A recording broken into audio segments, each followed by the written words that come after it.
Hello friend. आज हम जो आपको जो टॉपिक समझाना चाहते हैं वो है आपका कार्बन हैलाइड या कि बंध की प्रकृति के आधार पर मोनो हैलो एल्केन का वर्गीकरण या क्लासिफिकेशन को किस प्रकार हम कर सकते हैं।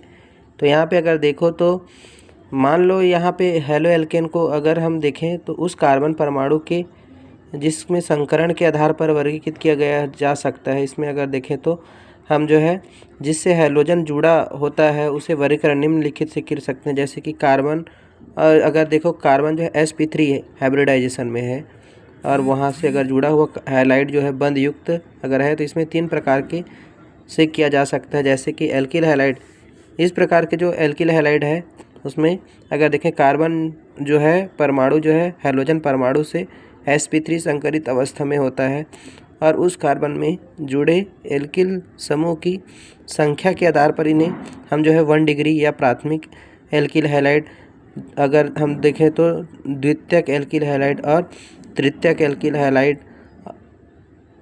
हैलाइड में वर्गीकृत कर सकते हैं। जैसे कि उदाहरण के लिए अगर देखें तो क्या प्राथमिक एल्किल हैलाइड में अगर देखें तो यहाँ पे अगर देखें तो अगर देखें मेथेन है तो मेथेन में से अगर हम एक हाइड्रोजन को हटाएं तो वहाँ पे अगर R जोड़ दे और उस प्रकार अगर हम R जोड़ेंगे तो ये तो एल्किल समूह हो गया R, और ये जो है X जो जुड़ा है यहाँ से भी एक हाइड्रोजन था, यहाँ से अगर हम हैलाइड को जोड़ें तो ये हमारा क्या बन गया प्राथमिक, और ये प्राथमिक हो गया।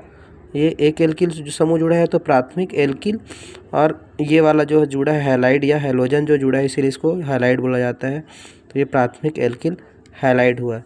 इसी प्रकार अगर हम देखें दूसरा तो हमारे पास है, यहाँ पे आप देख सकते हो कि अभी जस्ट हम पिछले पन्ने में आपको दिखाए हैं कि प्राथमिक एल्किल हैलाइड में क्या होता है कि एक एल्किल समूह जुड़ता है। कौन से एल्किल समूह? एक एल्किल समूह।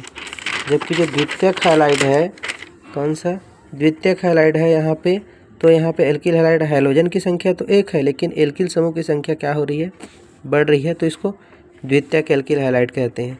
उसी प्रकार अगर देखें अगर कार्बन में sp2 संकरण हुआ, क्या हुआ है sp2 संकरण हुआ, तो यहाँ पे ये जनरली आपको जो डबल बॉन्ड कंपाउंड होते हैं ना, जैसे डबल बॉन्ड कंपाउंड में क्या एल्किन वाले जो समूह होते हैं उसमें अगर हैलोजन जुड़ा है तो इस प्रकार के जो है आपको संकरण में आपको देखने को मिलता है।